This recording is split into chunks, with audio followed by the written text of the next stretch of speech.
Ranchi women's college Ranchi. आज मैं जिस विषय पर बात करने वाली हूँ वह है शास्त्रीय समीक्षा।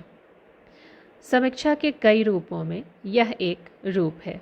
जैसा कि नाम से ही स्पष्ट है कि यह शास्त्र सम्मत समीक्षा है। शास्त्र सम्मत समीक्षा का अर्थ है काव्यशास्त्र के निर्धारित स्वरूप में जो चीज़ें आती हैं साहित्य वैसा है या नहीं है। जिस तरह से हम बाकी समीक्षाओं को देखते हैं वैसे ही शास्त्रीय समीक्षा में एक भिन्न स्वरूप हमें दिखाई देता है। शास्त्रीय समीक्षा का मूल आधार है शास्त्र। जिस तरह बाकी गद्य विधाएं भारतेंदु युग में प्रारंभ हुई उसी तरह से हिंदी आलोचना का सूत्रपात भी भारतेंदु युग में हुआ।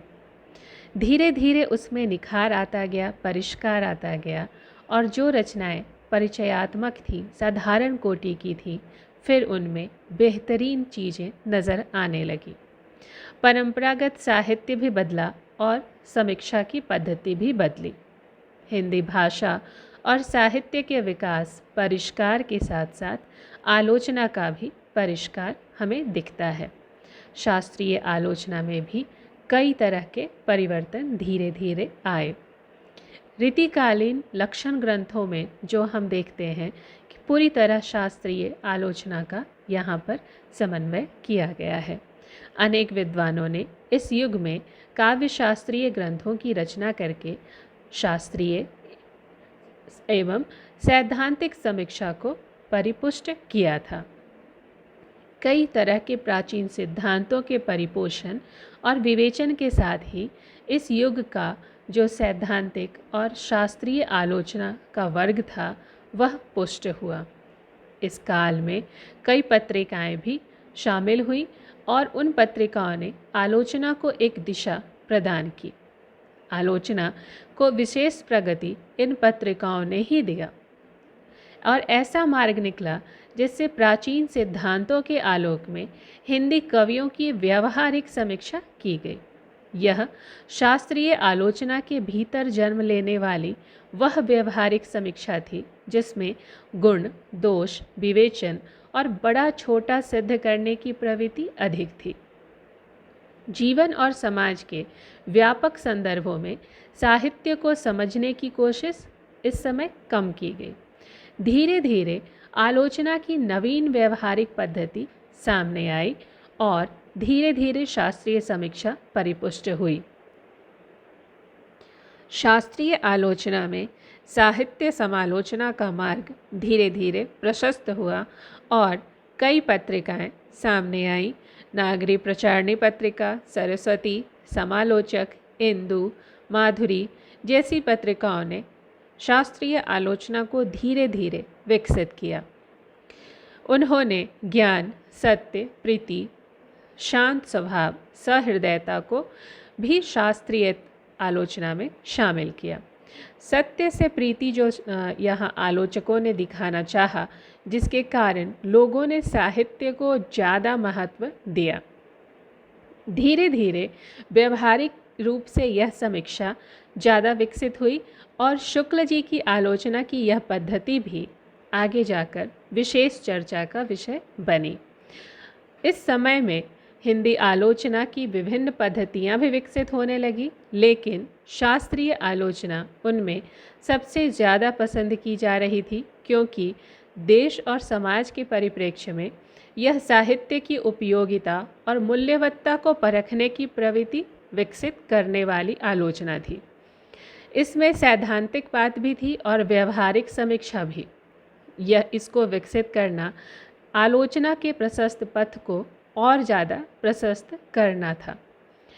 आचार्य रामचंद्र शुक्ल ने भी इस शास्त्रीय आलोचना के विकास में कई योगदान दिए थे। उन्होंने आलोचना की भाषा, गुण, दोष, विवेचन, रस, अलंकार सभी की समीचीनता पर ध्यान दिया। उन्होंने कई अंतर्वृत्तियों का सूक्ष्म व्यवहार बतलाया और मानसिक प्रवृत्तियों को भी स्पष्ट करना चाहा साहित्य के माध्यम से।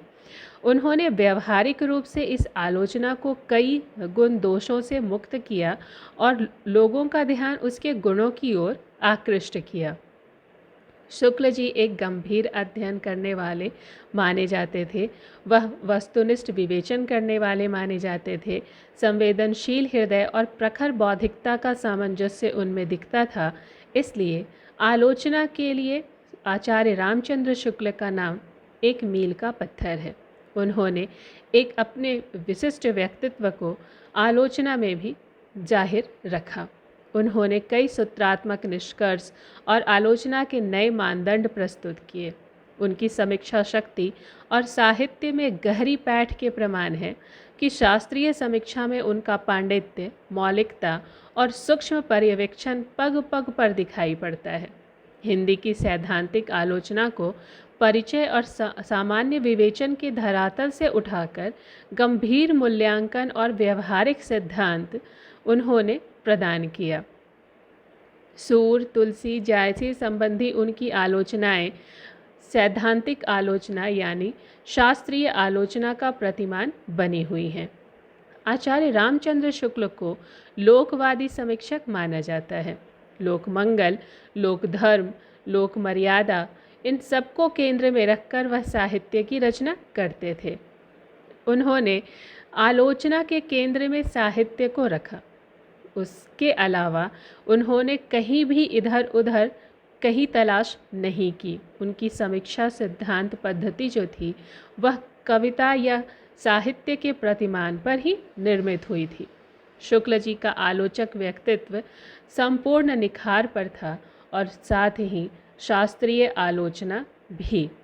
उन्होंने कई तरह की मान्यताओं को ठुकराया, स्थापनाओं को ठुकराया और इस बात पर जोर दिया कि लेखक को, आलोचक को स्वच्छंद होना चाहिए, उस पर किसी का प्रभाव नहीं होना चाहिए।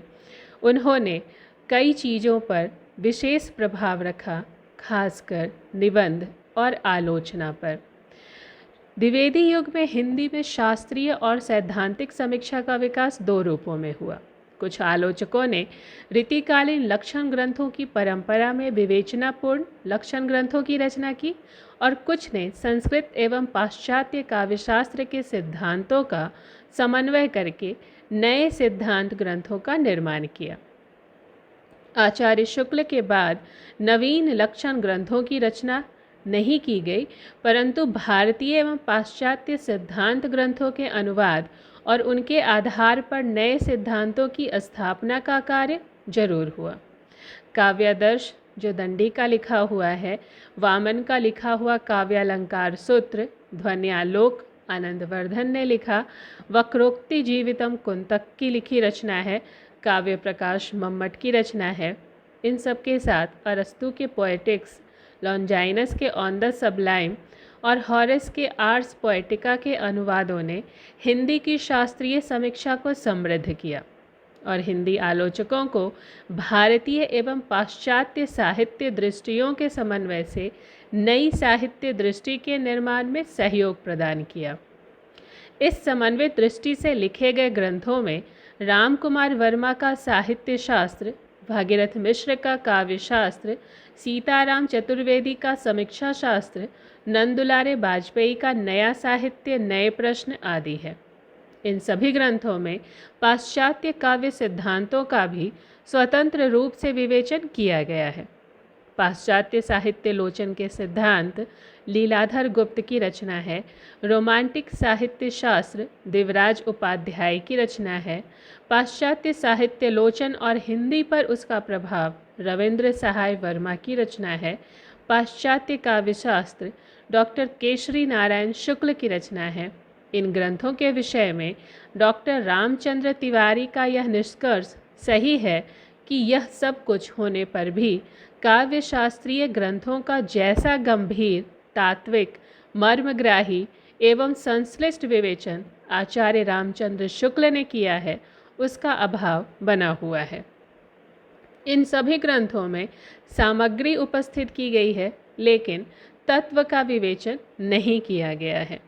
हम सभी जानते हैं कि शास्त्रीय समीक्षा मूलतः शास्त्र पर आधारित है, इसलिए जब हम बात करेंगे कि रचना और आलोचना के बीच जो घनिष्ठ संबंध है, उसमें शास्त्र का होना बेहद आवश्यक है।